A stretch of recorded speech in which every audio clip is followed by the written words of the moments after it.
Como ustedes han podido ver, no sé si de repente a les envió o no, pero el programa del seminario es simple, ¿no? En primer lugar tenemos las lecturas obligatorias, ¿no? Que son el texto de Federico More que aparece en abril de 1927, tenemos el texto de Uriel García que aparece en noviembre y diciembre del 1927, de ese mismo año, y finalmente el texto de Valcárcel, ¿no? Luis Valcárcel, que aparece en el año 1929 en la edición de julio del Boletín Titicaca, ¿no?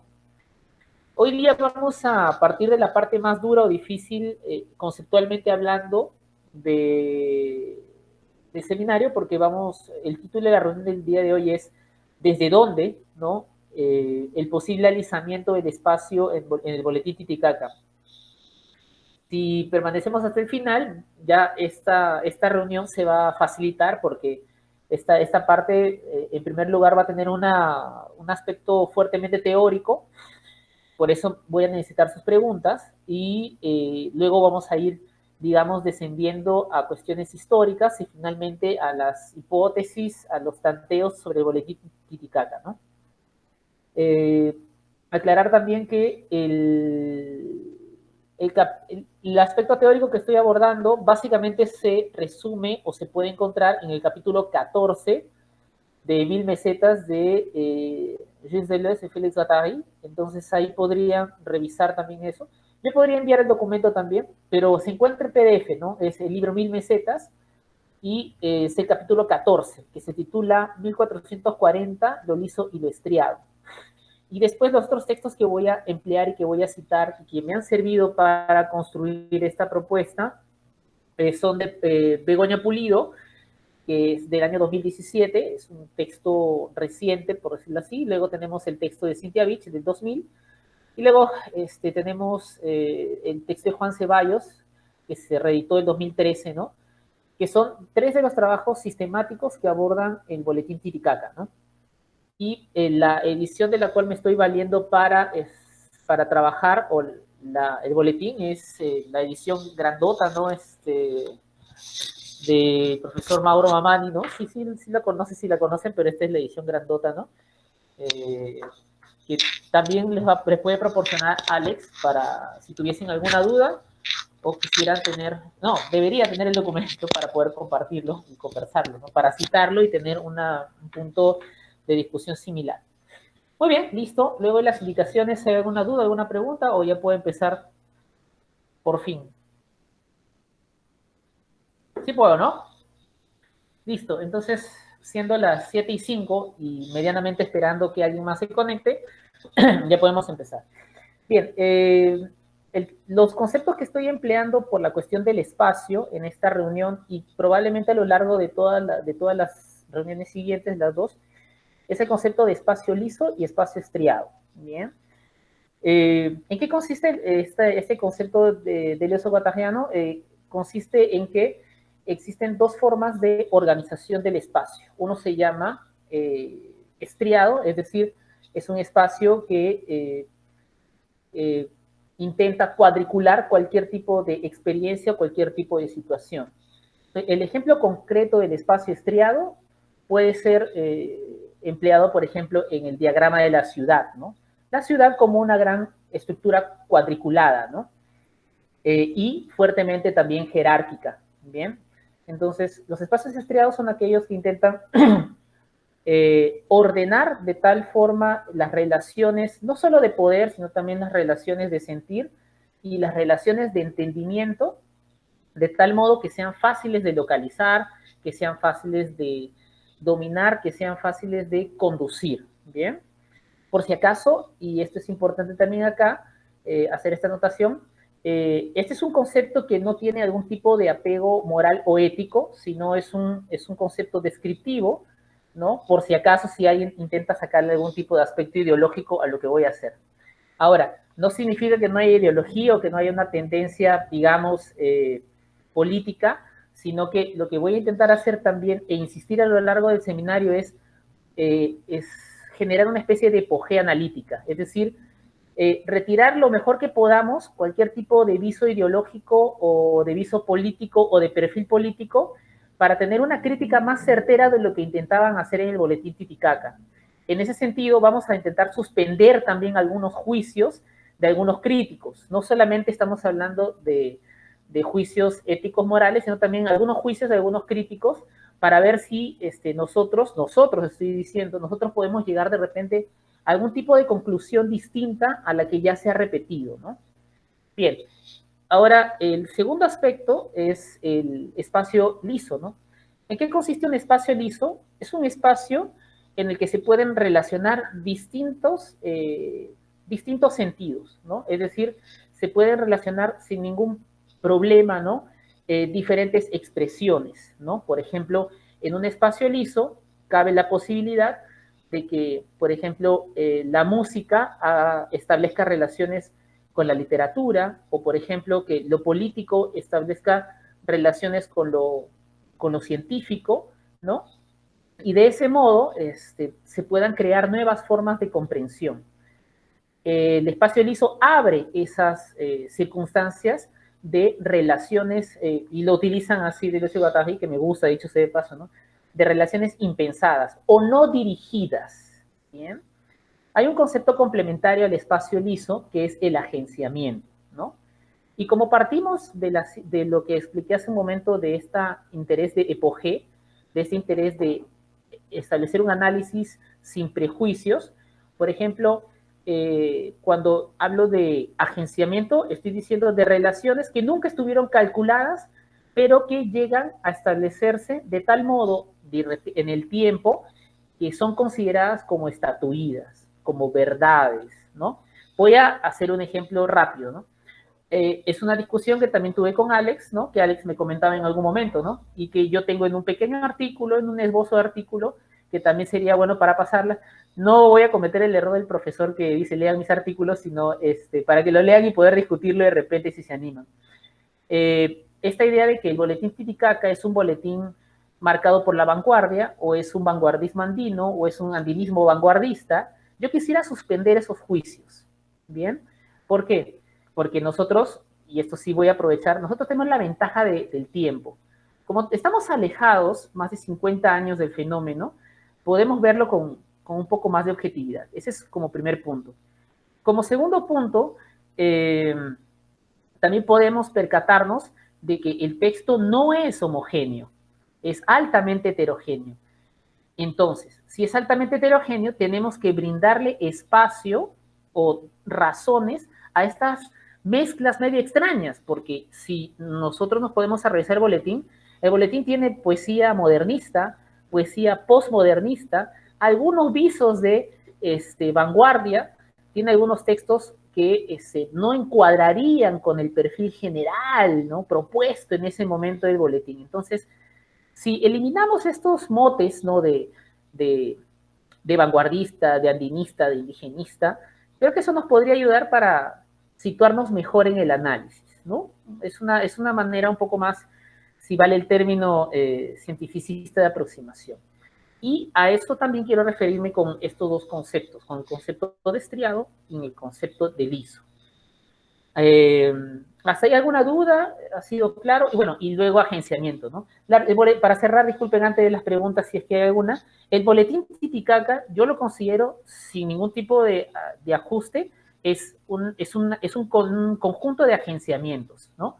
De reunión de intereses múltiples que intentan expresarse sobre un fenómeno también complejo, que puede ser llamado Perú, o la problemática del primer centenario de la independencia, también podríamos decirle, ¿no? ¿Hasta ahí alguien tiene alguna duda, alguna consulta sobre lo que estoy exponiendo hasta ahora? Bien, genial. Estoy siendo claro, está bien. Ahora, ¿por qué yo empiezo discutiendo el espacio o preocupado en el espacio?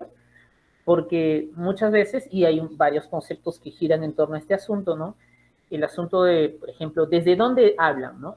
¿Hablan intelectuales? ¿Hablan indígenas? ¿Hablan una mezcla de estos dos? ¿Quién habla? Pero antes del quién, tenemos que saber de dónde habla, ¿no? Ahora, hay una gran cantidad de locus enunciativos, ¿no?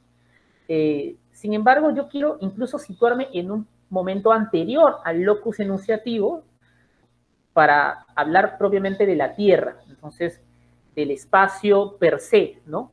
De la territorialidad, de los territorios, ¿no? Y bueno, es importante acá también mencionar esta cuestión porque lo que intentan hacer estas personas o este grupo de personas es traducir el espacio o traducir la espacialidad.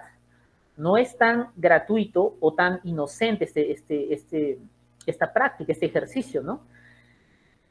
Bueno, acá en el seminario está presente un futuro doctor de uno de mis muy buenos amigos que definitivamente va a aportar con varias ideas. Justamente su tesis de doctorado gira en torno a traducción territorial y esta discusión justamente parte desde la espacialidad, es decir, los espacios también se traducen. Por eso utilizo el concepto de liso y estriado. En algunos casos, los espacios son traducidos de manera estriada, es decir, que se antepone un prejuicio, ¿no? Un prejuicio, ¿no? O un juicio a priori sobre la Tierra y por ende se concluye que la Tierra tiene tales o cuales características. Por otro lado, existiría una especie de explicación lisa en la cual se permitiría la abundancia de perspectivas sobre la Tierra, la relación de diferentes perspectivas sobre la Tierra y por ende la validación del heterogéneo, ¿no? Por eso es que quería abrir la discusión con lo espacial. ¿Por qué? Porque desde lo espacial podemos, de un dónde, recién podemos pasar a un quién. Que dicho sea de paso, no es quién, sino quiénes, ¿no? Porque no existe el espacio y los habitantes normalmente son heterogéneos. No existe la homogeneidad como un elemento a priorístico de juicio, ¿no? Entonces, después del dónde, preguntamos por quién o quiénes. Y luego podríamos preguntar, ¿no? Ahí viene la pregunta más importante en la tercera reunión del seminario, es la pregunta del cómo. Específicamente en la tercera reunión, cuando hable del cómo, voy a centrarme en el cómo se siente el espacio, ¿no? Pero eso será en la tercera reunión. Bien, entonces, para situarnos en estos aspectos, ¿no? Debemos reconocer algunos datos históricos de manera global, ¿no? Como ustedes saben, ¿no? Lo que sucedía en ese momento, ¿no?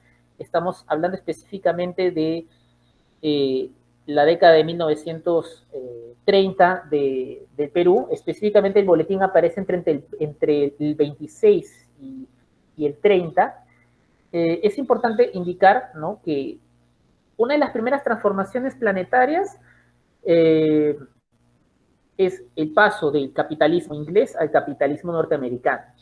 Es el paso de el imperialismo inglés al imperialismo norteamericano. Que los dos son imperiales, que los dos son capitalistas, pero los perfiles de ambos son distintos, ¿no? Y nos llevarán a distintas situaciones.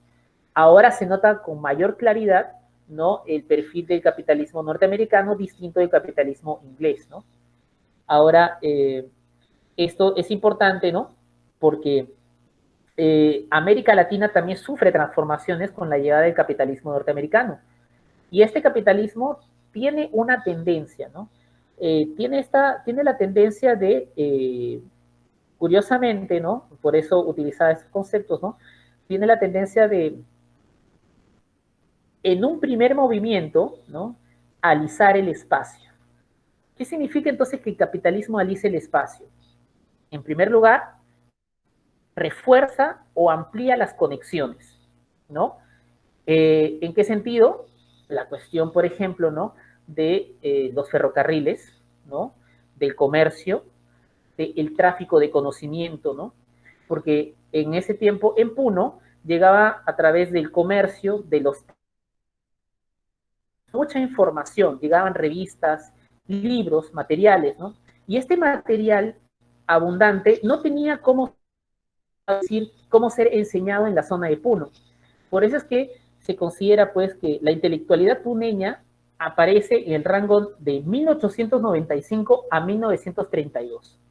Si consideramos este periodo, en este periodo no había propiamente lo que se considera pues una educación organizada por el Estado. Es decir, el Estado no llegaba con un sistema educativo estriado, sino que varios intelectuales puneños tenían esta capacidad del autodidactismo.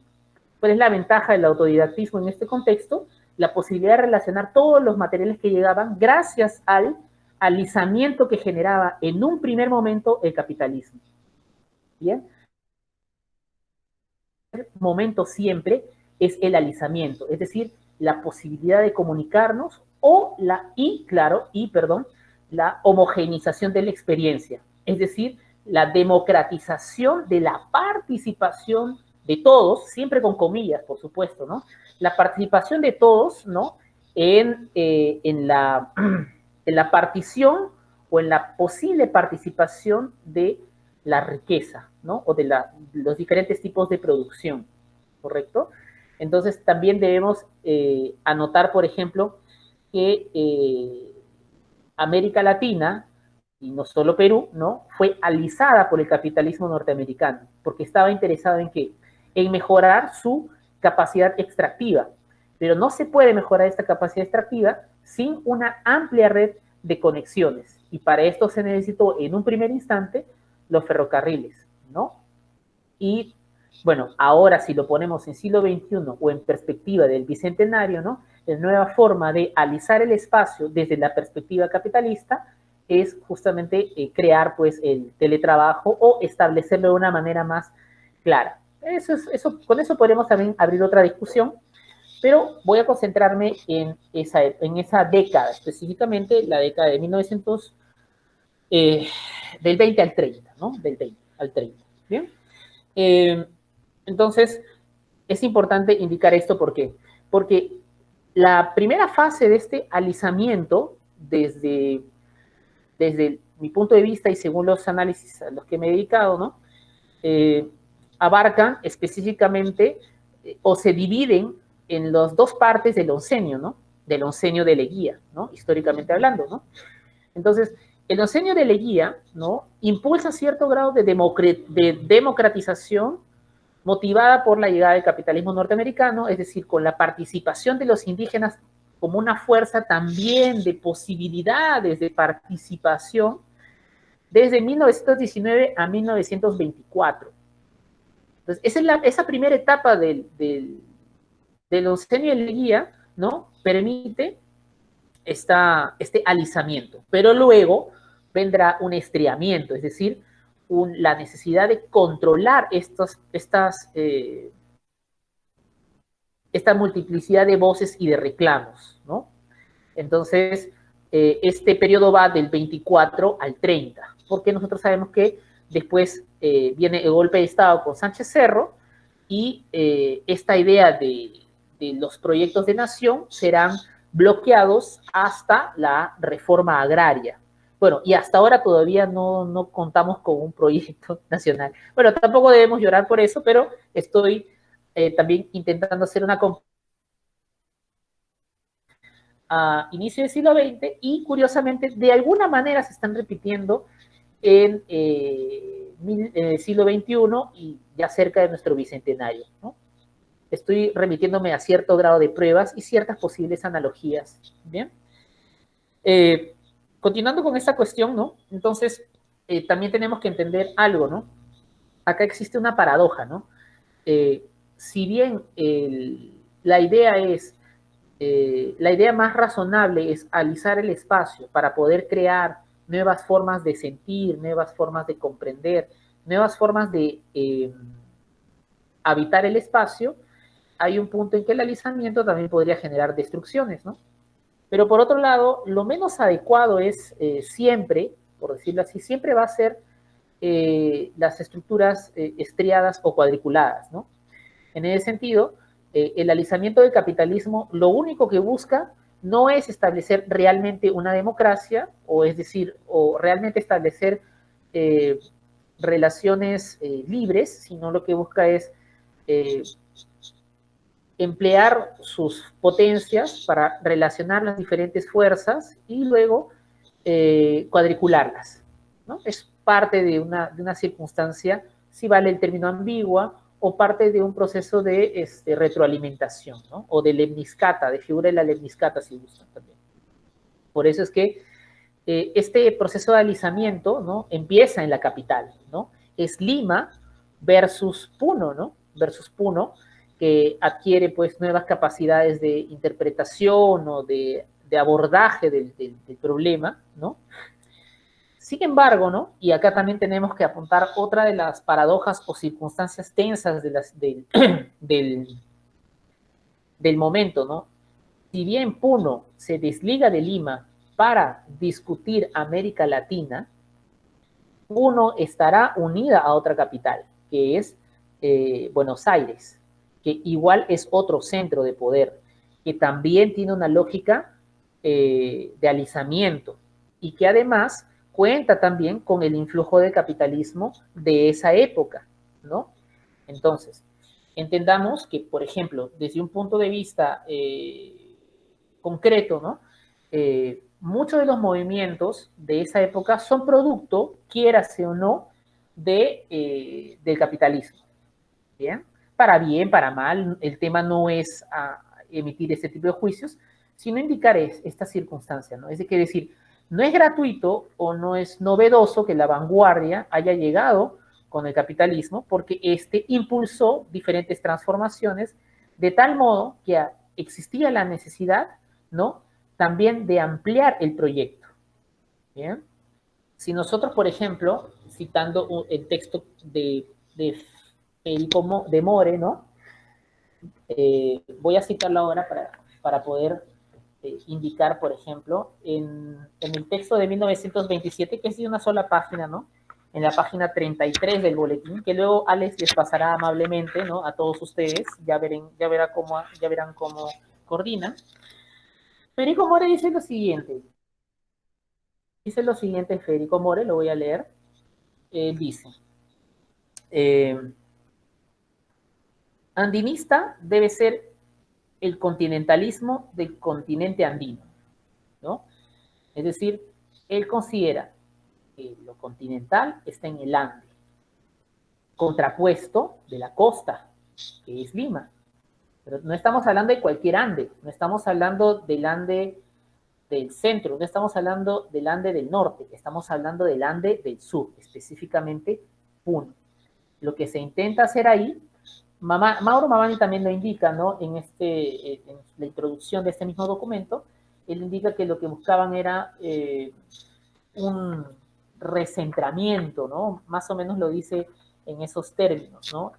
La idea es conseguir una nueva forma de centralidad, ¿no? Para proponer, ¿no? Él lo dice en la página 7 de la introducción de este documento que les mostré. Él utiliza el término, lo voy a citar literal, ¿no? Cito, un ejemplo sorprendente de descentramiento o autocentramiento es el Boletín Titicaca, uno de los proyectos vanguardistas, eso es lo que estamos queriendo quitar un poquito, más importantes de Latinoamérica que, a través de emergentes procesos locales o regionales, pudieron establecer rutas con el mundo para hacer circular su creación estética y su reflexión intelectual. Interesante la palabra rutas en el análisis de Mamani, ¿por qué? Porque sí, lo que se busca es alisar el espacio. La diferencia del alisamiento limeño con el influjo del capitalismo norteamericano es que de todas maneras va a mantener la estructura de poder en Lima y en la cuadrícula limeña hasta donde pueda llegar. ¿Bien? Sin embargo, los puneños o el grupo Orcopata y específicamente en su órgano de comunicación, el Boletín Titicaca, lo que busca es alisar el espacio, pero no a través de Lima, sino alisarlo a través de sus relaciones con Buenos Aires y por ende alisarlo distinto de Lima. Por eso es válido decir que descentramiento y autocentramiento sería mejor utilizar en la explicación. Pero hay otro dato interesante en el mismo texto de Federico More, en esta misma página, en la página 33, ¿no? Él dice lo siguiente, ¿no? Y por eso No es gratuito lo que voy citando y cómo estas personas estaban entendiendo más o menos lo que pasaba. Dice, un ferrocarril que nos enorgullece, serpentea sobre los Andes a 17.000 pies de altura. La cuna de nuestro continente está en el altiplano andino, en la Puerta del Sol de Tiahuanaco, sede vetusta de la raza aymara. Miren que en solamente 3 líneas, bueno, 2 líneas, sí, 3 líneas, Federico More primero habla de las máquinas, la conexión, ¿no? Ahora ya no se utilizaría ferrocarril, ¿no? Se utilizaría la internet, ¿no? Se utilizaría Google Meet, ¿no? Se utilizaría Zoom, ¿no? Un ferrocarril que nos enorgullece, ¿no? ¿No? Está hablando de una máquina, ¿no? Una máquina de orgullo, ¿correcto? Y pues, si se percatan la figura, ¿no? Es la máquina que serpentea, ¿no? Y dice luego, ¿no? La cuna de nuestro continente está en el altiplano andino, es decir, la máquina que se une al espacio para indicar la identidad del continente. ¿Bien? Entonces, sin ferrocarril no habría esta lectura del espacio, ¿no? Y el espacio necesita el ferrocarril para ampliar su concepto, para ampliar sus posibilidades de comprensión para ese pueblo o para ese grupo de personas que habita Puno. ¿Bien? Y luego dice, ¿no? Habla de Tiahuanaco, obviamente indicando Puno, y dice, sede vetusta de la raza aymara. Si se percatan, cumplimos más o menos con la hipótesis o con lo que intento más o menos explicar en esta reunión, ¿no? Es decir, el espacio se aúna, se reúne, se enlaza con la máquina, con la modernidad, si quieren, con los influjos alizantes del capitalismo, y este espacio, ¿no? Tiene un habitante por antonomasia, que es el hombre andino.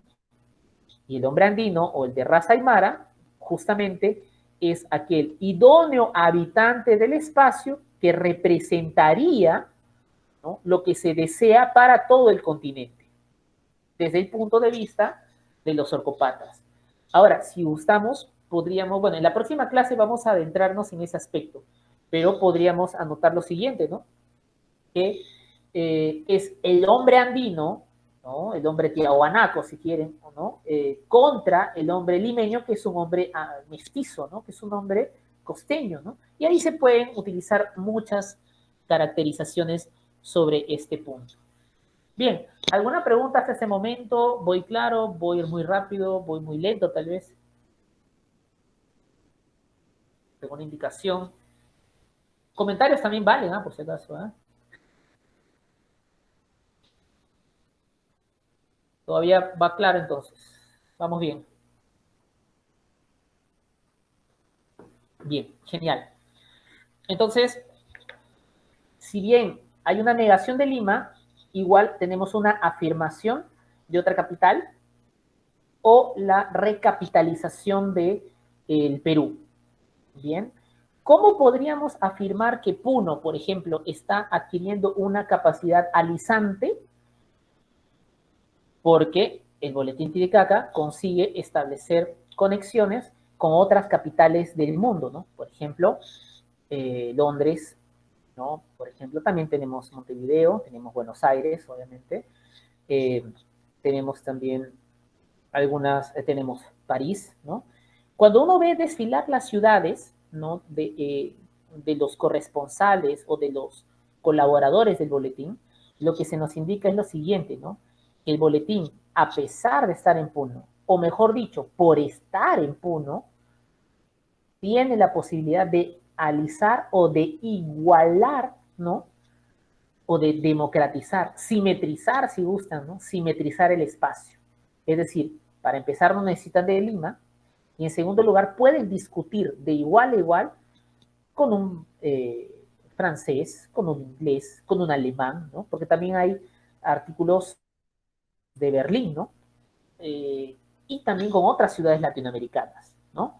Entonces, sí hay una posibilidad de alisamiento en el Boletín Titicaca bajo estas ideas, ¿no? La idea de la conectividad, ¿no? La idea de la posibilidad de discutir de igual a igual, la eliminación de las barreras la eliminación de las jerarquías, ¿no? Y la posibilidad de una autonomía, ¿no? Cultural, para ponerlo en un término más o menos razonable hasta este punto, ¿no? Bien, y todo esto tiene que ver justamente con esta transformación de estos dos capitalismos, ¿no? Del inglés al norteamericano. ¿Por qué insisto en esta transformación? Porque a diferencia del capitalismo inglés, el capitalismo norteamericano siempre aspiró desde sus estructuras políticas, por lo menos, a esta idea de la participación in amplio de la fuerza de trabajo, o mejor dicho, transformar a todos los hombres en fuerza de trabajo bajo el nuevo régimen o bajo la nueva lógica de poder. Es decir, no es gratuita la liberación la eliminación de la esclavitud, porque la eliminación de la esclavitud nos iba a permitir tener dentro del modelo capitalista mayor fuerza de trabajo, diferente de mantener pues un capitalismo inglés, por ejemplo, ¿no? Con fuertes raíces esclavistas que no tenía tan en cuenta esta relación de igualamiento, ¿no? En cambio, Norteamérica impulsa, ¿no? Sobre todo bajo la cuestión de su guerra de secesión, esta circunstancia de que el capitalismo necesita la mayor cantidad de fuerza de trabajo para para aumentar la producción, ¿no? Bien, ahora, otro dato importante también que tenemos que señalar, sobre todo para este lado del continente o para los espacios de habla hispana, ¿no? Tiene que ver también con la victoria de Norteamérica sobre España, ¿no? En 1898, ¿no? En la guerra hispano-norteamericana, en la cual España termina derrotada, ¿no? También este es otro de los influjos importantes que afirman también el colonialismo norteamericano, ¿no? O el nuevo o el ascendente imperialismo norteamericano, ¿no? Sin duda, tenemos que también citar la Primera Guerra Mundial, ¿no? Que es uno de los primeros espaldarazos que recibe Norteamérica para conseguir expandir su modelo, ¿no? Ya la Segunda Guerra Mundial, ya ni qué decir, ¿no? Con el Plan Marshall ya se da el cierre definitivo del imperialismo norteamericano, que no es tan lento, es muy rápido, para ser más exactos, ¿no? Del 14, ¿no? Al 45 es un tiempo corto. Bien. Ahora, ¿por qué también podríamos ¿por qué Puno, ¿no? ¿Por qué el boletín abre la discusión del centralismo? Mariátegui también lo hace, por si acaso, en los 7 ensayos, también podrían revisar, ¿no? Porque acá vemos tres grupos de poder, ¿no? Para empezar, está la oligarquía peruana, ¿no? Está una burguesía incipiente, ¿no? Y finalmente están los capitalistas propiamente, ¿no? Mariátegui también lo indica en los 7 ensayos, ¿no? Y es una de sus críticas más poderosas, o mejor dicho, menos oídas. Es paradójico, ¿no? Entre poderoso y menos oído es casi lo mismo en este país, en el Perú. Sucede pues que él indica que pues nosotros somos un país semifeudal, éramos un país semifeudal en esa época, ¿no? Ya del 30 hacia arriba, ¿no? Y sin embargo tuvimos que esperar para dejar de ser semifeudales hasta el régimen militar de Velasco, ¿no? Entonces, para que se eliminen esas estructuras todavía de pensamiento, todavía tendremos que esperar por lo menos unos 50 años más y comprender bien los aspectos heterogéneos o diversos de por lo menos el país, ¿no? Por si acaso, si alguien percibe algún tipo de aliento o de presencia de cornejo polar en mi empleo de hablar heterogéneo, no es así, porque yo no utilizo mucho cornejo polar, así que para mí lo heterogéneo más gira en torno a la multiplicidad o a la diversidad, ¿no? O a la diferencia, ¿no? Por si acaso, si es que alguien cree que por ahí cornejo polar es uno de mis partes importantes para sustentar bastante lo que digo, no es así, y si fuese así lo citaría también sin lugar a dudas, ¿no? Solamente quería hacer esa aclaración. Entonces, volvamos a lo siguiente, ¿no? El alisamiento del boletín Titicaca es eliminado con la persecución, sobre todo de Churata y de Gamaliel Churata, el principal impulsor de ese boletín, y luego con su alejamiento de Puno, más de 30 años se fue a Bolivia, ¿no? Acaba pues en el golpe, con el golpe de Sánchez Cerro, ¿no? Porque es importante también anotar este aspecto, ¿no? Porque vendrá un nuevo y fuerte estriamiento, ¿no? Lo podríamos dividir también en tres fases de estriamiento que giran en torno al control de este proceso de alisamiento o conectividad que cree el boletín, ¿no? En primer lugar, en la segunda etapa del oncenio, del 24 al 30, tenemos la aparición del boletín, ¿no? Que es del 26 al 30. Entonces, 2 años después de la necesidad de controlar la diferencia por parte del gobierno de Leguía, aparece el boletín como un elemento de resistencia o de afirmación de justamente la variabilidad de nuestro país frente a la nueva necesidad, la necesidad estatal de ese momento de dejar de lado estos proyectos, si vale el término, benevolentes con las diferencias del país, ¿no? Luego viene una segunda, la primera fase de estreamiento es con el oncenio, del 24 al 30. La segunda viene con la alianza del militarismo con la oligarquía, con Sánchez Cerro, ¿no? Sánchez Cerro permite nuevamente la reunión de lo militar con lo oligarca. Y esto obviamente genera un estremiento a tal punto que pues estas iniciativas como la del boletín o la de la Mauta, sumado a la muerte de Mariátegui, claro está, desbaratarán cualquier tipo de construcción de la variación o de lo variado en el país. Bien. Luego vendrá, curiosamente también por mano de los militares, una especie de alisamiento con Velasco. Sin embargo, también inmediatamente tenemos otra idea de alisamiento con Sendero Luminoso, pero lastimosamente todas estas siempre tuvieron limitaciones. La de Velasco, porque definitivamente no solamente era abolir el problema espacial, sino también atender las consecuencias de lo que se habita en el espacio. Pero por otro lado, en Sendero Luminoso, bueno, es un problema de lectura terrible sobre también la diferencia del país, ¿no? Es decir, si hacemos un panorama hasta donde estamos remitiéndonos, ¿no? Lo interesante del boletín es que propone, ¿no? Una experimentación, una indagación, una exploración sobre los perúes, ¿no? O sobre las posibilidades del Perú, ¿correcto? Mientras que los proyectos fracasados en general del siglo XX del Perú, lo que hacían era estriar antes de preguntarse, ¿no? Antes de preguntar por la diferencia, ¿no? Porque, bueno, eso es la realidad, entonces no creo que no habría mucho que decir, pero gira en torno justamente a lecturas monolíticas o poco plásticas, o para seguir con la jerga que estoy empleando o que emplearé en estas reuniones, ¿no? Porque no tienen mucha disposición a lo liso, ¿no? Y sin más, una costumbre fuerte, a la cuadrícula o a la estría, ¿no? Bien, entonces, en la segunda fase del estriamiento viene con nuestro amigo Sánchez Cerro.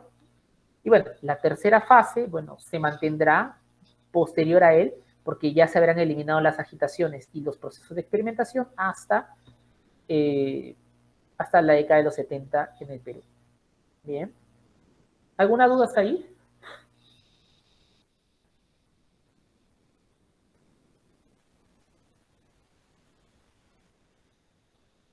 Ninguna. Bien. Si no hay duda, bueno, pueden escribir también, si es que no hay audio, también pueden escribir alguna pregunta, si no me fijo yo, si no, también podría ayudarme nuestro compañero Alex. Bien. Listo. Y entonces vemos que hay circunstancias, ¿no?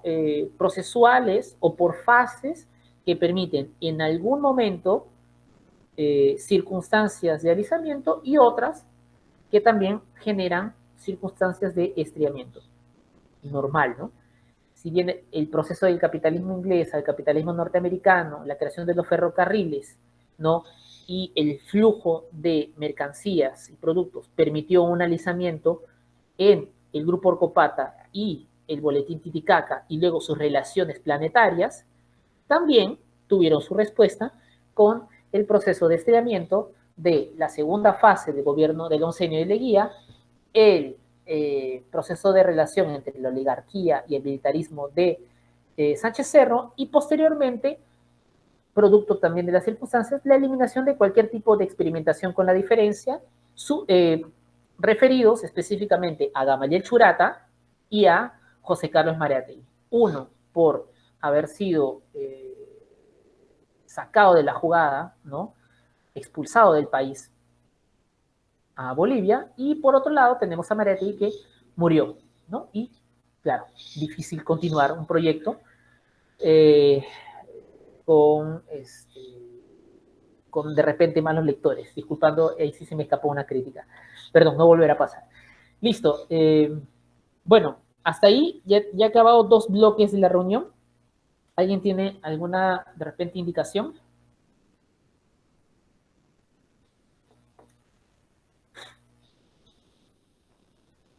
¿O alguna pregunta, claro está? ¿Una duda? Bien. Entonces, también tenemos que indicar otros dos datos históricos importantes. Bien. Otro, otro punto que nos conduce también al boletín Titicaca es la Guerra del Pacífico, ¿no? Que también gira en torno al espacio y a la riqueza. ¿Bien?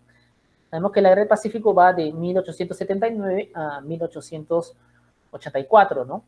La Guerra del Pacífico, generada curiosamente por el imperialismo inglés, ¿no?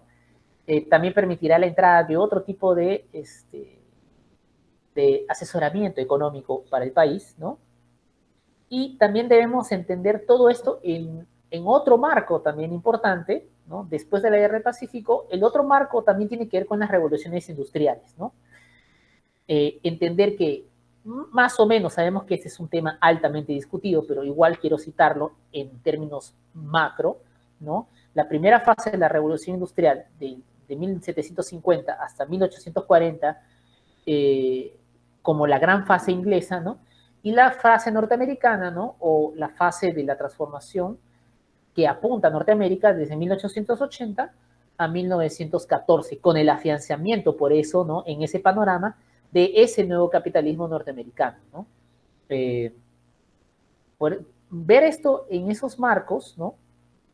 La Guerra del Pacífico como un dato importante, la segunda fase de la revolución industrial y las circunstancias del oncenio de Leguía nos permiten entender que el boletín Titicaca se encuentra enmarcado en la posibilidad de relacionar, ¿no? Frente a modelos altamente cuadriculados, ¿no? O estructuras altamente organizadas, organizadas en el sentido, un sentido negativo, es decir, en estructuras de control. Bien. Es importante citar esos dos aspectos sobre esta cuestión.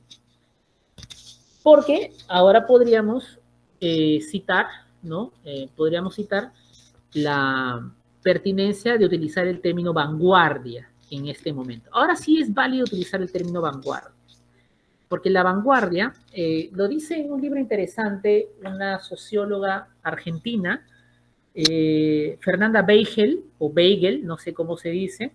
El libro se llama La epopeya de una generación y una revista, las redes editoriales de José Carlos Mariátegui en América Latina. Es un análisis interesante el que realiza, es un análisis interesante el que realiza porque ella comenta justamente la importancia o el empleo del término vanguardia. Voy a buscar la cita ahora.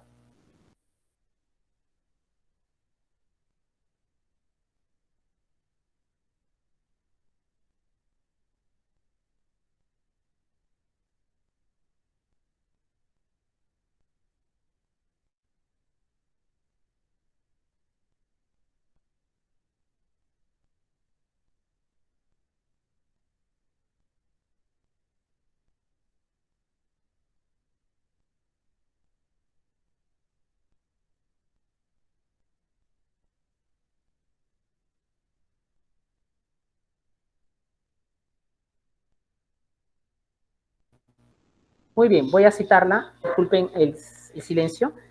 Dice así ella en la página 24 de su texto, dice, así las vanguardias oscilan a los ojos del crítico en este péndulo entre la élite y lo popular, pero pocas veces se define hasta qué punto se habla de las pretensiones ideológicas, de los logros estéticos, de las relaciones con lo social o de la eficacia política de una vanguardia. Bien. ¿Por qué cito esta parte de Weigel sobre la cuestión de la vanguardia?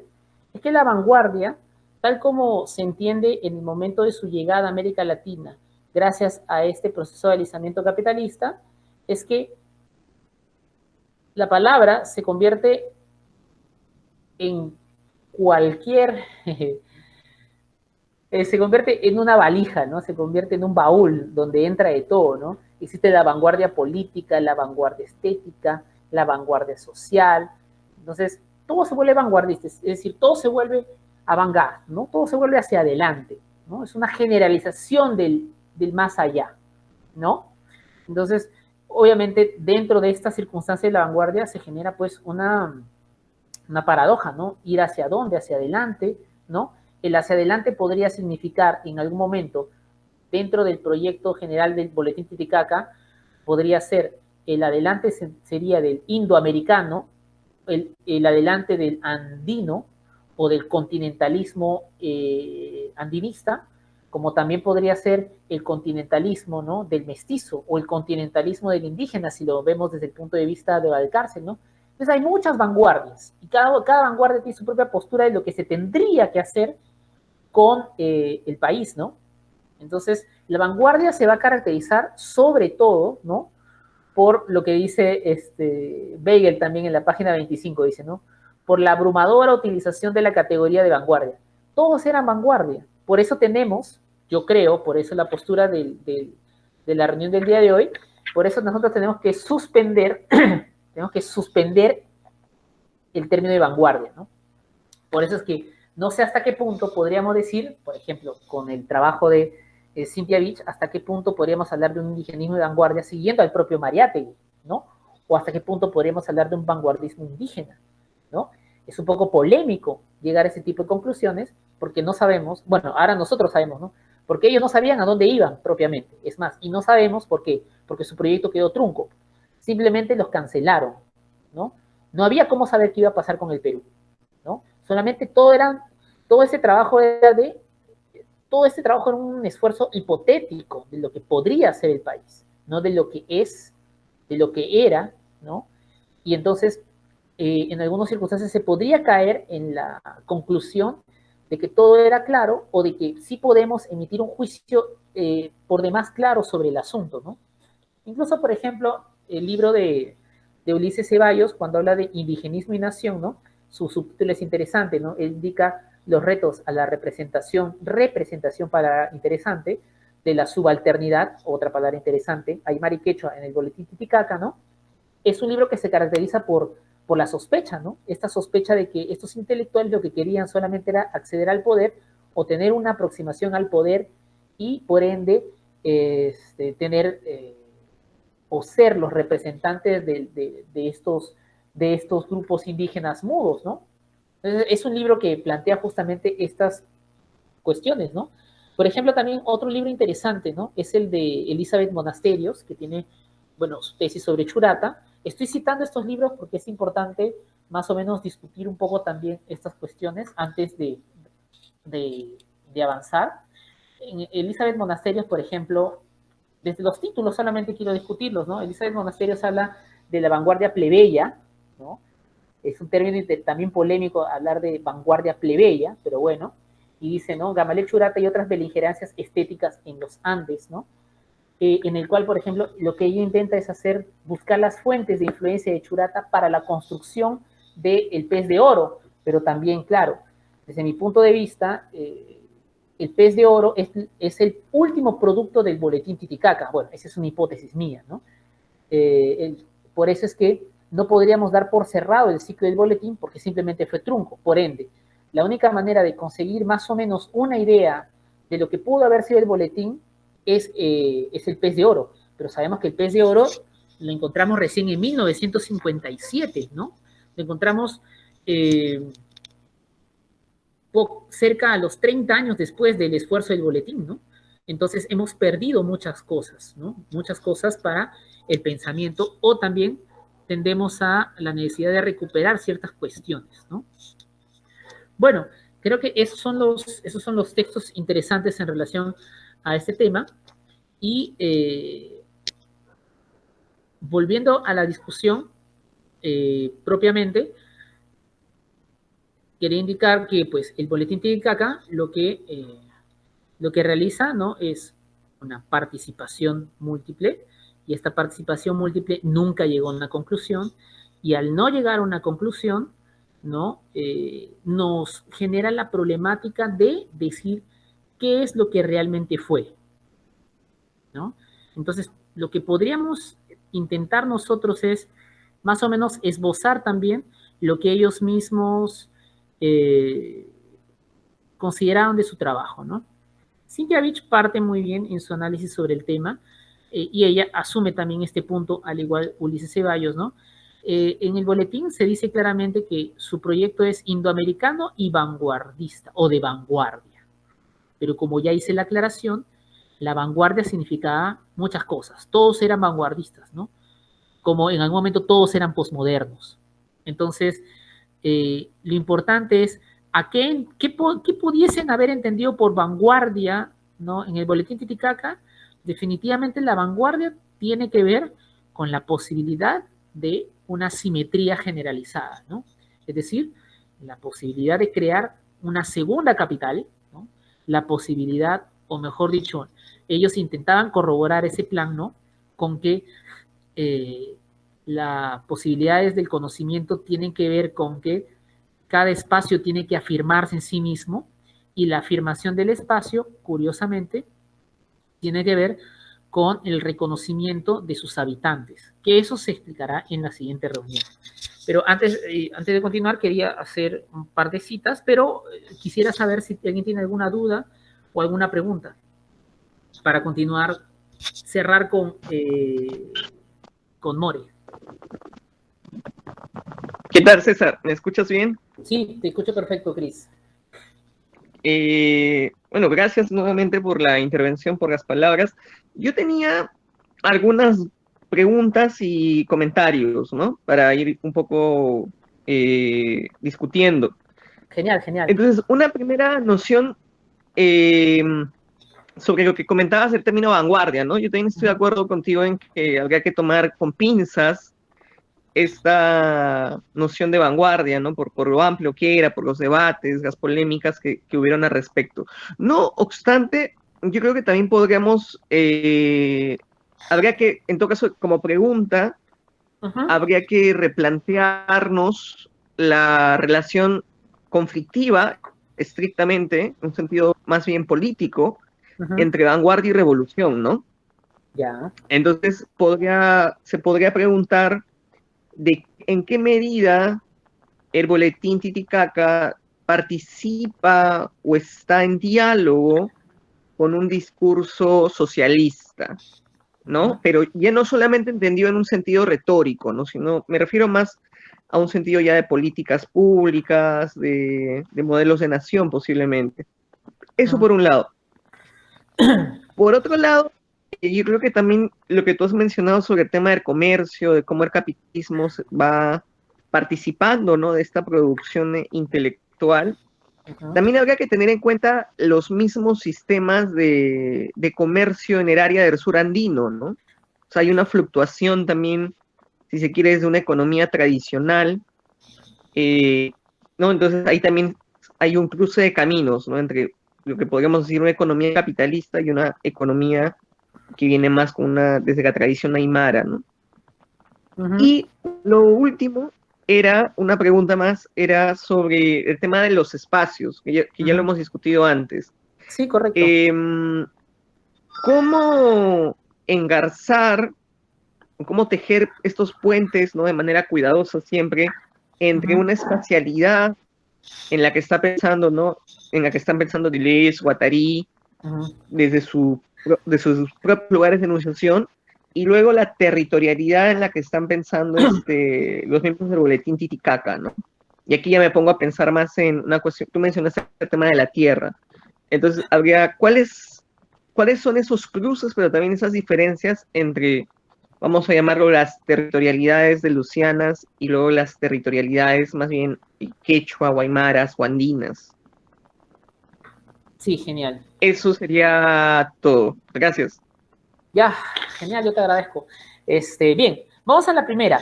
Sobre la cuestión de la relación de vanguardia y revolución, literalmente con la cuestión del proyecto político real.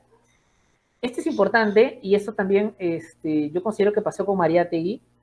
Y es un tema que también hemos conversado y discutido varias veces y es válido para también nuestra conversación del día de hoy, ¿no? Yo personalmente creo que dentro de esta cuestión de la discusión de la política real, desde mi punto de vista no lo hubo. Es más, Churata recién tuvo un engarce político en su viaje a Puno antes que en la situación peruana. Fue más difícil para él ingresar a los ámbitos políticos per se, como sí los tuvo en Bolivia, porque hubo una mayor aceptación de sus ideas, ¿no? O de repente también su carácter, para ser un poco biografistas, ¿no? De repente le permitió tener un acceso más cercano, diferente de Perú, ¿no? Eso por un lado puede ser, y acá vamos a lo del espacio, ¿no? Porque Puno está más cerca que Bolivia y por ende la proximidad con su centro es más razonable que en el caso de Perú, de Puno a Lima, que también es una espacialidad que implica una complicación de relaciones, sobre todo hacia los centros de poder, de manera literal, ¿no? Es más compleja.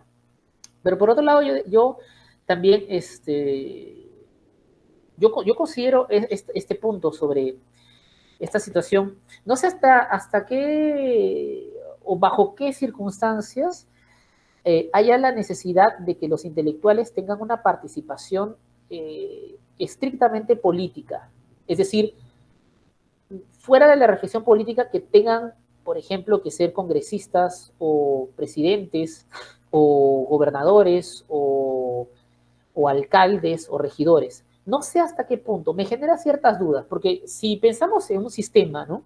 O pensamos en un conjunto de sistemas, la idea es que todos estos tengan ciertos niveles de participación o escucha, ¿no?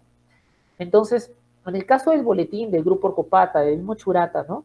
Su problema principal fue que no fueron escuchados, lo que no significa que no hayan hablado, ¿no? Entonces, entre el hablar y el escuchar siempre hay una circunstancia, ¿no? De repente, y acá podría jugar a una especie de propuesta o de hipótesis, ¿no?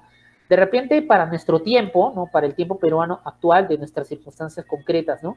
Lo que debería existir, debería ser mecanismos de ampliación de escucha, ¿no? Que tendrían que venir asegurados o fortalecidos por la posibilidad de acciones, O sea, tendría que haber el correlato entre la escucha y la acción. Yo no, por eso digo, no sé hasta qué punto los Orcopata habrían tenido o que participar de manera política directa. Ahora, si nos situamos al hecho concreto o al hecho real de los Orcopatas, ellos trabajaron de la mano o se relacionaron con los gremios de artesanos, por ejemplo, ¿no? O sea, sí tuvieron una relación con el gremio de artesanos y obviamente los artesanos tenían su propio representante y su propia situación de representatividad, pero ¿hasta qué punto es la necesidad o no? ¿No? Los intelectuales siempre han tenido ese problema, ¿no? Si no, bueno, podemos irnos a los 90 también y citarlo o situarlo en la cuestión bagallosiana, ¿no? Entonces, mi respuesta, ¿no? No para cerrar, porque es imposible, creo yo, es que el problema en general es un problema de escucha, ¿no? Entonces, debería haber sistemas de escucha con el correlato de la acción en referencia a los grupos intelectuales, ¿no? Porque tampoco se les puede hacer caso en todo, pero tampoco se les puede negar todo, ¿no? Porque para eso piensan, por decirlo así, ¿no? Y claro, mientras más se fortalezcan estos canales de comunicación con el centro de poder, claro, desde nuestro punto de vista sería más favorable, ¿no? Yo también creo eso, pero en la práctica no hemos podido ver, ¿no? No hemos podido ver esos resultados, lastimosamente. Sería muy interesante poder verlo en estas circunstancias, pero por ejemplo, ¿no? Y esto es parte de los objetivos también de esta discusión, es que, por ejemplo, en pleno siglo XXI, a portas del bicentenario del país, seguimos, o si no sé si ustedes se han percatado, los que estamos acá reunidos, que todavía no existe ese lazo tan ansiado, ¿no? Entre el que piensa y el que ejecuta. No existe, ¿no? No existe, y no sé si existirá, pero la idea es que exista, ¿no? Porque nosotros que estamos inmiscuidos en la trama del pensar, siempre estamos interesados en que, o creemos que muchas de nuestras ideas o posturas tienen algo que aportar a la construcción, como dijiste hace rato, ¿no? Del proyecto nacional, ¿no? Yo también lo considero, pero hasta que no veamos en acción esa situación, no sé cómo se consiga, ¿no?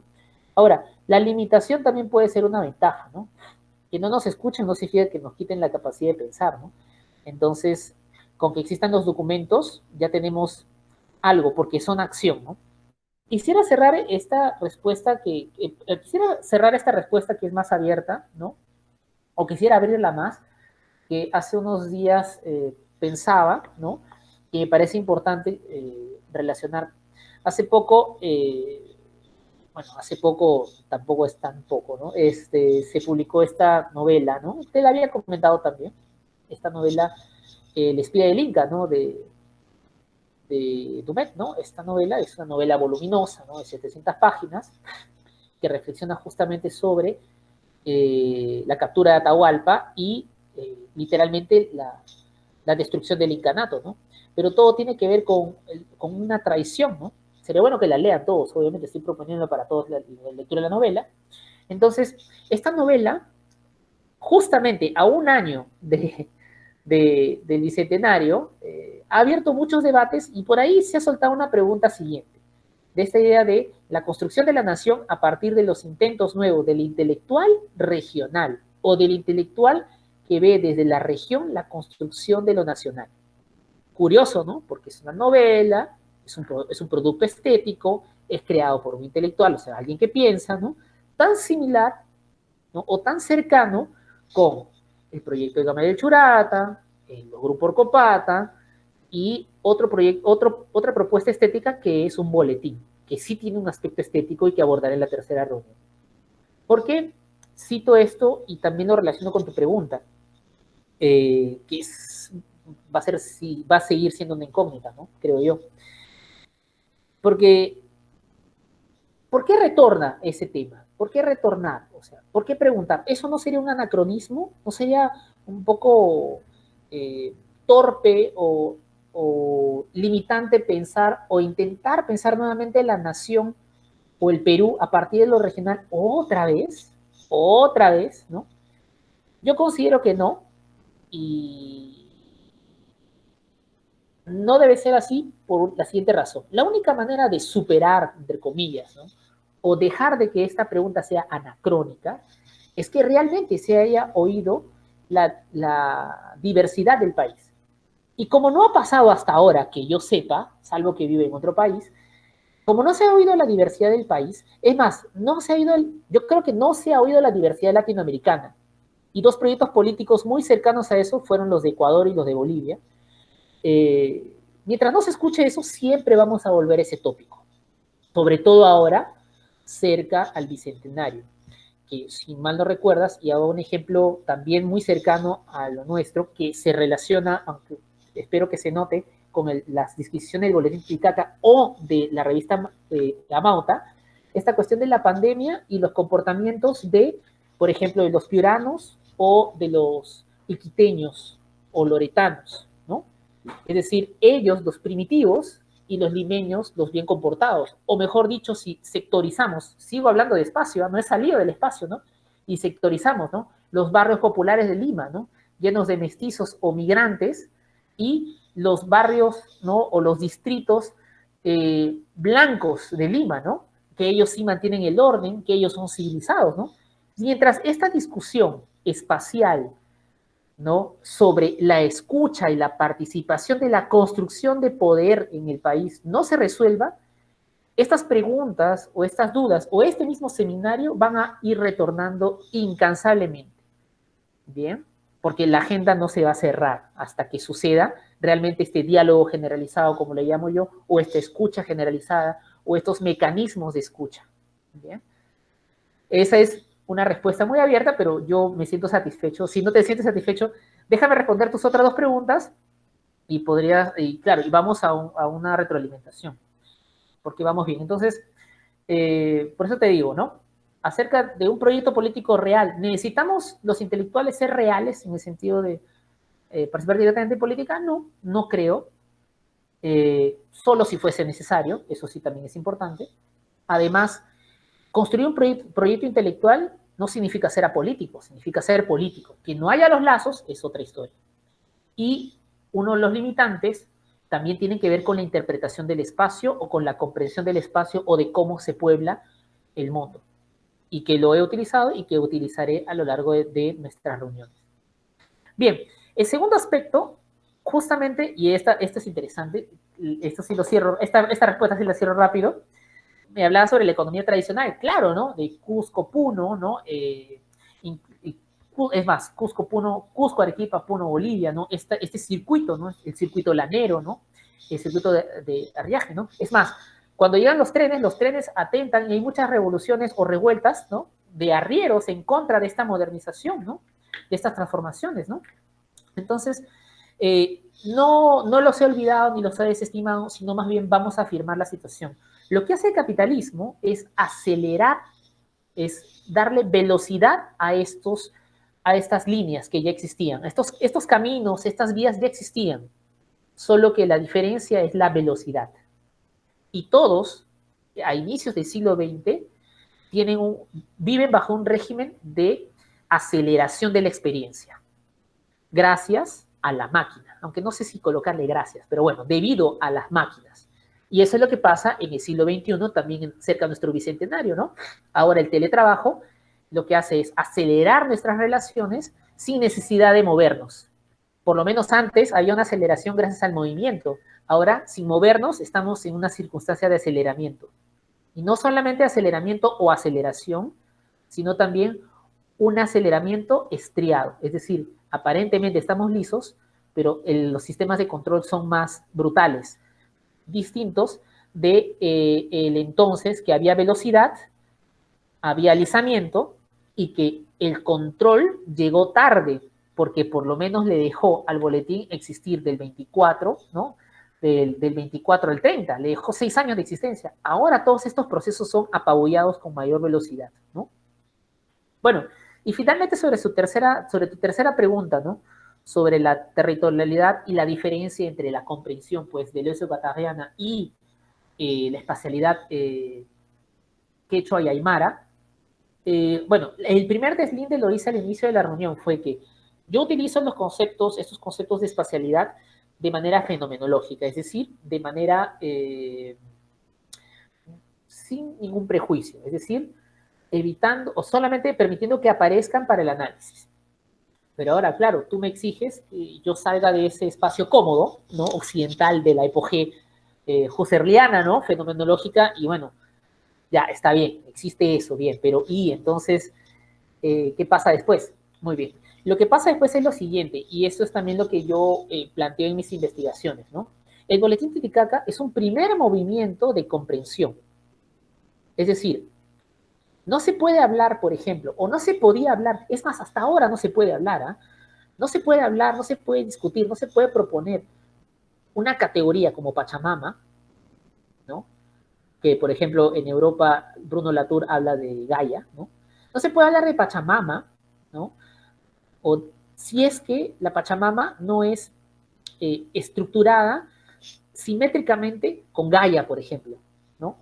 O si no es estructurada para discutir de manera similar con otras estructuras ya estatuidas, ¿bien? Entonces, el interés también de ese seminario es partir de una epogé analítica sobre el espacio y sobre ver cómo se despliegan las tensiones, ¿no? Las tensiones maquinales, las tensiones políticas, las tensiones discursivas, las tensiones grupales, ¿no? Es decir, de diferentes grupos humanos, colectividades sería el término, ¿no? Y cómo estos procesos, al ser truncados, no nos permitieron la construcción de otra comprensión de la Tierra, que lo más adecuado justamente sería la Pachamama, ¿no? La Pachamama, no lo pachamámico, por si acaso, ¿eh? Porque eso de lo pachamámico hay que evitar esta romantización, ¿no? del espacio, Por eso es importante, creo yo, entender justamente, empezar por esta especie de epogé, ¿no? Porque si empiezo de lo pachamámico, voy a empezar a hacer un poema, no sé, voy a empezar a emocionarme, no sé, voy a hacer una libación de chicha de jora, y no, podríamos empezar justamente un poco invirtiendo los términos, ¿no? Entonces, ese es mi criterio, ¿no? Claro, es limitado, obvio, pero más o menos intento practicarlo, por eso te decía, ¿no? Entonces, primero, un primer paso, ¿no? Territorialidad fenomenológica, y luego podríamos hablar de territorialidad bajo los conceptos de territorio de los grupos, tanto quechua como aymara, los cuales tenemos a la Pachamama. Es más, yo quisiera pasar a hacer otra explicación, pero yo voy a abordar este tema de la Pachamama, ¿no? O esta territorialidad y la estética en la tercera reunión, porque sí me interesa y sí voy a llegar a ese punto. Por eso es que esta reunión es un poco dura y por eso es importante que me pregunten, me cuestionen, me discutan, me comenten, para yo también mover algunas ideas, ¿no? Cristian, ¿tienes alguna réplica? Sería genial, hay tiempo, estamos bien. Sí, no, yo creo que igual hay que siempre ser cuidadosos con con ese diálogo, ¿no? Que se genera entre Guatilés, Guattarí las espacialidades indígenas, ¿no? Sobre todo para evitar, tú sabes, ¿no? Imponer conocimientos, forzar lecturas, que no es tu caso, por supuesto, porque ya eso lo hemos discutido ampliamente. Y claro, habría que tener cuidado también con esa esa idealización, ¿no? Pachamámica sobre Churata, ¿no? Que también se está generando ya desde hace algunos años. Claro, claro. Es que ahora, si profundizamos un poco esto de la romantización de Churata, ¿no? Eso tiene que ver también con que Churata se ha convertido en un espacio, ¿no? Y la subjetividad que dejó en sus escritos es un espacio de discusión, ¿no? Entre, puede ser pachamámicos o poscoloniales, ¿no? O experimentales, ¿no? En los cuales yo podría incluirme, yo podría decir que soy un experimental, nada más estoy tanteando, ¿no? Incluso también ya hay, por ahí creo que vi una tesis o un artículo sobre ya el feminismo en Churata, ¿no? Churata ni nacía para el feminismo, pero claro, se le puede sacar la lectura, pero por supuesto, ¿por qué? Porque es un terreno amplio. No obstante, lo que tú mismo indicas, y por eso hay que cortar fino, como bien también anotaste, ¿no? Tiene que ver con evitar, pues, torcer de más lo que ya está torcido, porque desde mi punto de vista, ¿no? El boletín nace con un interés de torcer el centralismo, torcer o darle una torsión a la estría capitalista en su llegada. Es interesante, ¿eh? En su llegada. Sin embargo, ¿no? Sin embargo, tampoco podemos exagerar esta torcedura hasta conseguir lecturas, desde mi punto de vista, claro está, no se puede discutir, no tan precisas, no solamente jalar agua para el molino del investigador y no dejar hablar pues el texto, ¿no? Siempre es un problema, ¿no? Pero es un riesgo también que algunos investigadores toman, ¿no? Y bueno, esos son los riesgos de las lecturas, ¿no? Bueno, si hay alguna otra observación o pregunta, estoy abierto y está genial. César, yo tengo una pregunta. ¿Se me escucha? Por supuesto, Nicolás. Genial. Yo tengo una pregunta. La primera pregunta que tengo es acerca del proceso de alisamiento en Puno, con el ingreso del capitalismo americano en el primer periodo de Lonsini de Leguía. ¿Hasta qué punto este alisamiento supone un cambio de transformación,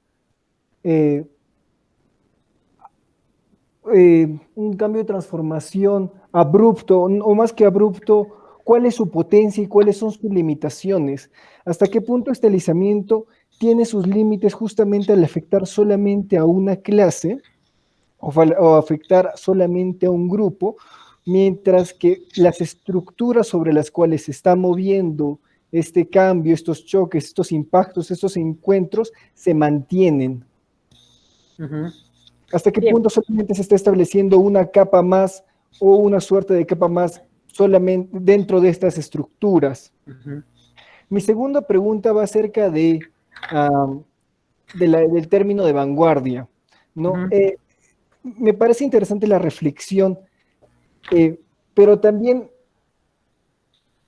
a pesar de que se quiera deslindar y jalar un poco hacia otros terrenos, en todo proceso de vanguardia hay esta suerte de, primero, como tú dices, un alisamiento, hay una suerte de movimiento muy interesante, pero es bastante interesante lo que pasa con, por ejemplo, las vanguardias políticas en el Perú. Terminan estriándose o terminan sedimentándose en espacios de poder muy duros, en jerarquizaciones de poder muy duros. Pensemos en ciertos movimientos guerrilleros, pensemos en ciertos movimientos políticos que tenían el nombre de vanguardia, mientras que lo que pasa con Orcopata y finalmente como, con la línea que tú estableces con el pez de oro es continuar con la experimentación, ¿no? Llegar a otro espacio en el cual se sigue jugando y se sigue experimentando y se siguen construyendo conexiones. Entonces, ¿cuáles son las diferencias o justamente qué tendríamos que ver o qué tendríamos que ver en la propuesta estética y política de este grupo para que finalmente su voluntad o su impulso tome ese sentido? La tercera pregunta es también, vincula un poco respecto a lo que pasa con Gamaliel después de Orcopat y del Boletín Titicaca, ¿no?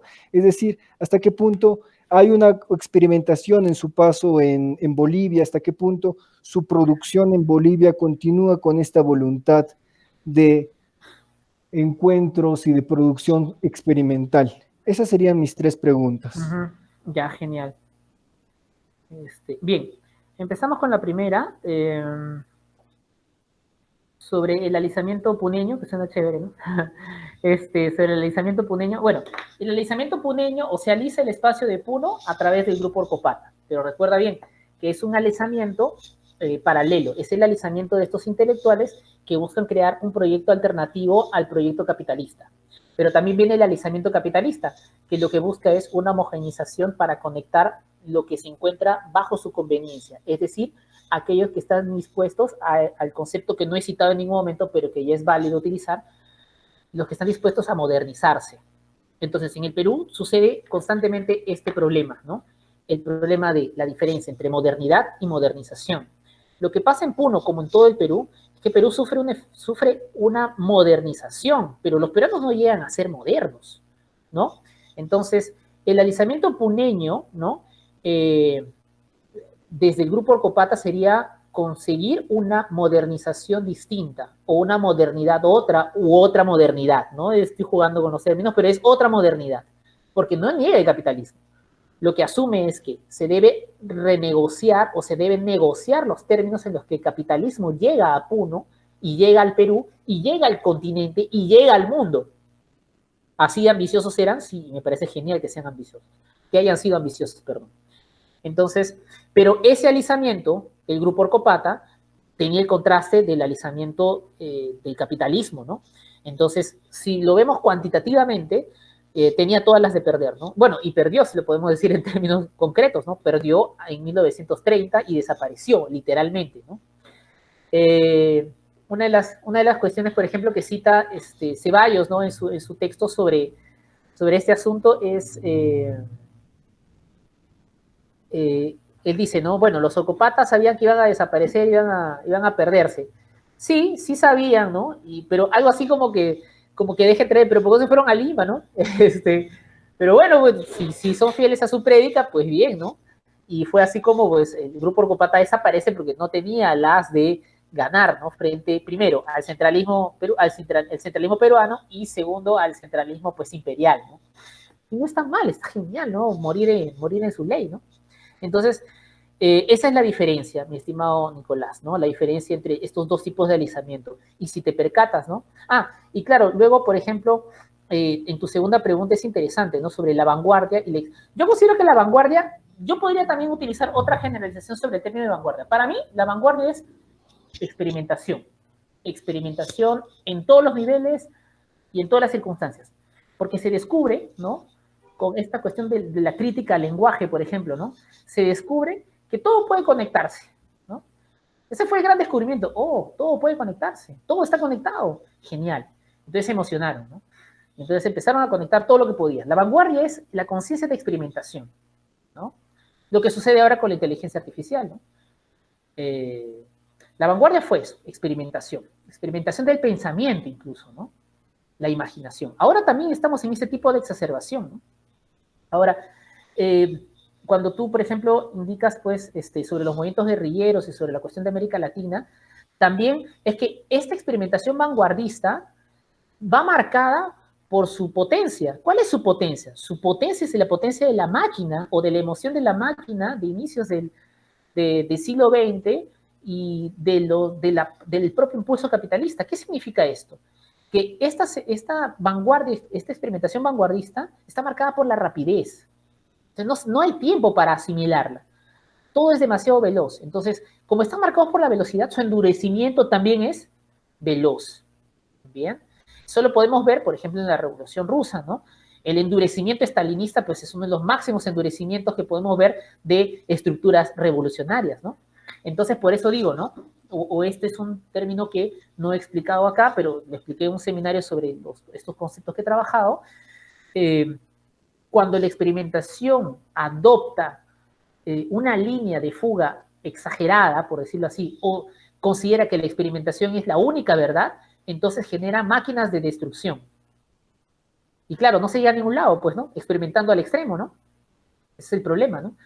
Y claro, ¿qué es experimentar al límite? Es endurecerse. Es endurecerse o simplemente desaparecer, la autodestrucción, ¿no? Un ejemplo histórico es, por ejemplo, el sistema nazi fue un sistema de experimentación, literal, ¿no? Experimentaban con judíos, experimentaban con la muerte, literalmente también, ¿no? Experimentaban con el alisamiento de Europa, pero es un alisamiento destructivo. No creó nada, destruyó todo más bien, ¿no? Y claro, a través de unas circunstancias de endurecimiento, el estalinismo, el nazismo, ¿no? Y también los movimientos guerrilleros también tendrían ese carácter de endurecimiento por la marca de la velocidad generada por este tipo de experimentaciones, ¿no? Entonces, si te percatas o si nos percatamos, incluso los proyectos nacionales actuales o el proyecto nacional de Orcopata también podría haber estado condenado a un endurecimiento. El detalle es el siguiente. ¿Ese endurecimiento nos hubiese convenido, sí o no? Yo no estoy en contra del endurecimiento o de las estrías, por si acaso, ¿ah? Por eso dije al inicio de la reunión, no, esta reunión, no, este seminario no es un seminario de ética o de moral, sino es un seminario de las condiciones de existencia. Entonces, ¿puede haber endurecimientos favorables? Yo creo que sí, ¿no?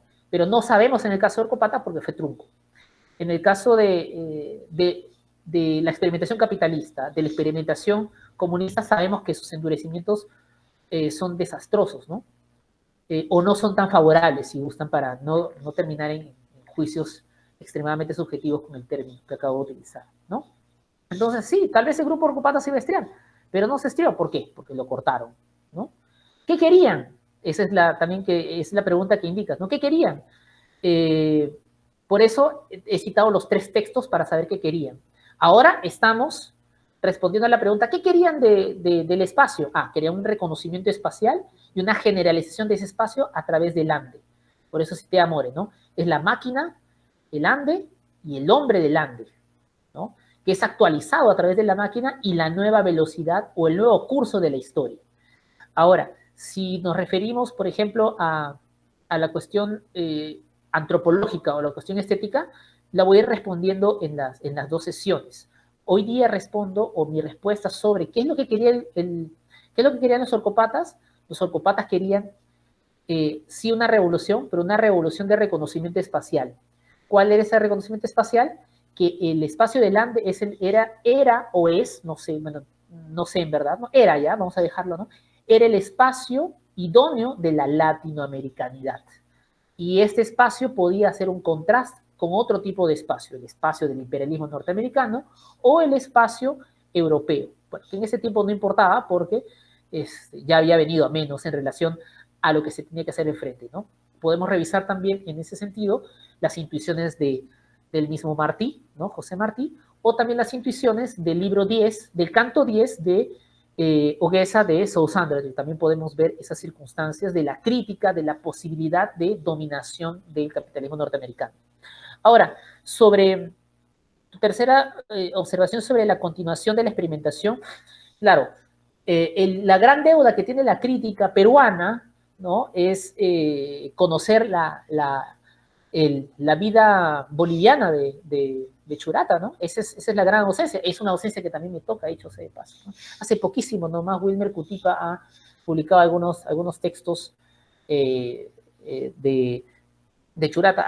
La semana pasada, creo, hace unos días, Wilmer Cutipa ha publicado, que están de uso compartido en Google, ¿no?, en el Drive, y tienen que ver con una fase también. Churata todavía está en recuperación.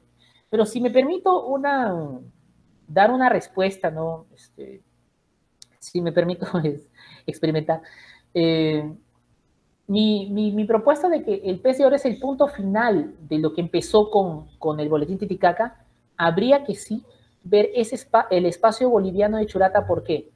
Porque en el espacio boliviano podríamos completar lo que yo estoy proponiendo. Es decir, si el boletín Titicaca empieza si el pez de oro empieza con el boletín Titicaca y continúa durante toda la experiencia boliviana, entonces nos falta la experiencia boliviana para cerrar, ¿no?, la idea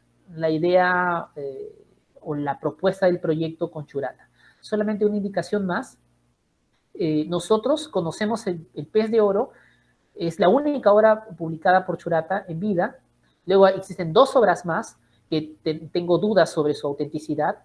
Tendríamos que ver los documentos originales. No sabemos si Churata los dejó listos, no sabemos cuánta intervención hay de los editores, eso es importante saber. Entonces, pero hay una anotación que debemos reconocer, ¿no? Churata tenía más o menos planteado 15 o 20 volúmenes, o sea, era una enciclopedia, y solo tenemos el primer volumen, ¿bien? Entonces, si hacemos un contraste, desde el 26 al 57, tenemos toda esa época en la cual Churata estuvo madurando sus ideas para abrir ese paso hacia su gran enciclopedia, que no culminó, lastimosamente, ¿no?, pero que nos deja por lo menos con la posibilidad de intentar aproximarnos a lo que quería, ¿no? De repente la globalidad del pensamiento choratiano, que es más o menos se plantea en el pez de oro, podríamos reconocerlo desde el boletín, por eso estas reuniones, del boletín hasta todo lo que se ha perdido y lo que se está recuperando de su fase en Bolivia. Es más, y nos conviene más sobre todo, ¿no?, históricamente o políticamente, porque es lo que pide Cristian, ¿no? En la fase boliviana, Churata realmente estuvo relacionado con los círculos de poder políticos, ¿no? Entonces, tampoco es tan gratuito el pez de oro, ¿no? O en todo caso, tampoco el boletín es gratuito, ¿no?, porque el boletín permitió macerar una concepción de América Latina que fue trabajada en sus relaciones políticas en Bolivia, que no las conocemos muy bien, y luego nos derivó a un texto que tenemos. Bien.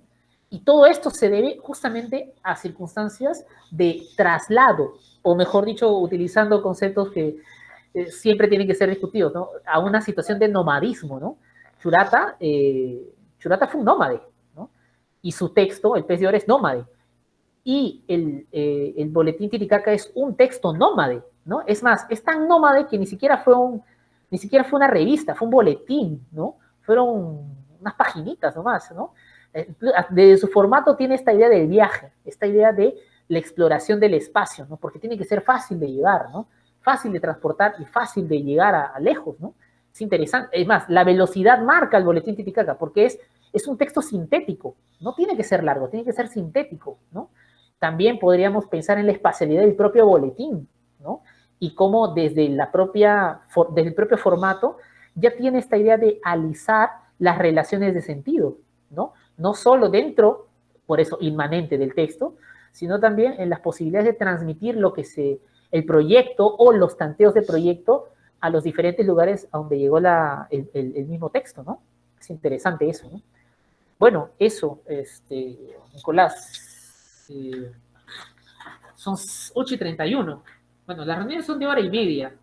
Si gusta, podríamos cerrar ahora y retomar la próxima reunión, o también podríamos cerrar con unos minutos más para citar solamente a seguir con Elmore, cosa que ustedes leen los textos que nos faltan y podríamos completar la próxima semana. Y yo empezaría, perdón, la próxima reunión, yo empezaría la próxima reunión con Uriel García. Y claro, retomo la reunión desde el espacio en Uriel García y ya no en Elmore, y luego continuar ya con nuestra siguiente fase, que es la fase antropológica, o la pregunta por el hombre, ¿no? ¿Qué dicen? ¿Podemos cerrar entonces con Elmore unos minutos, 8 minutos tal vez? Salvo que no haya dudas a mí, ¿no? Estoy encantado de hecho ese paso.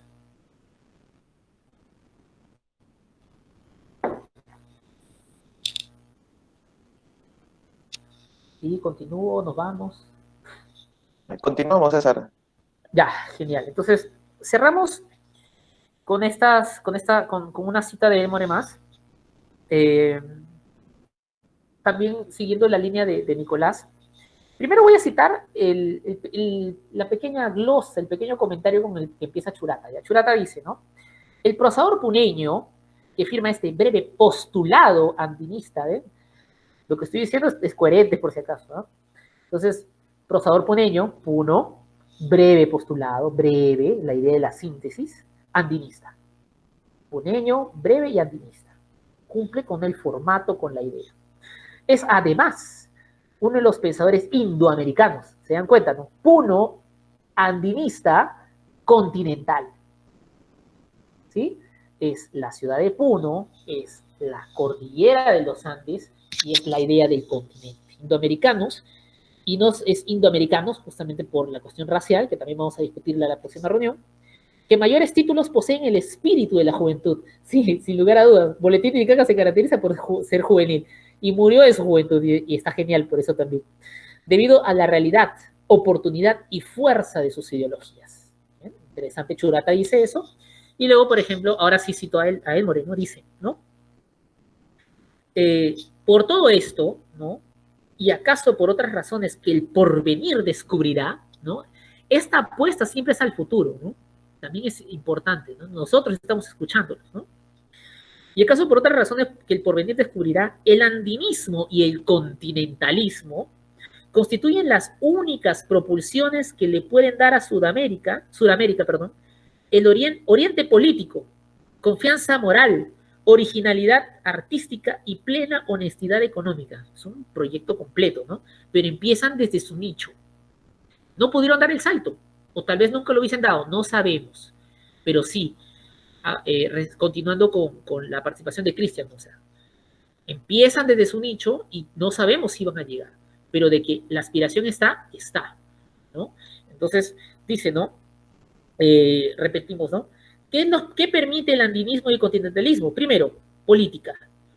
Segundo, una moralidad también, ¿eh? Confianza moral, ¿no? Es decir, una seguridad identitaria, una seguridad subjetiva del poblador latinoamericano, ¿no? O del ciudadano latinoamericano, como gusten.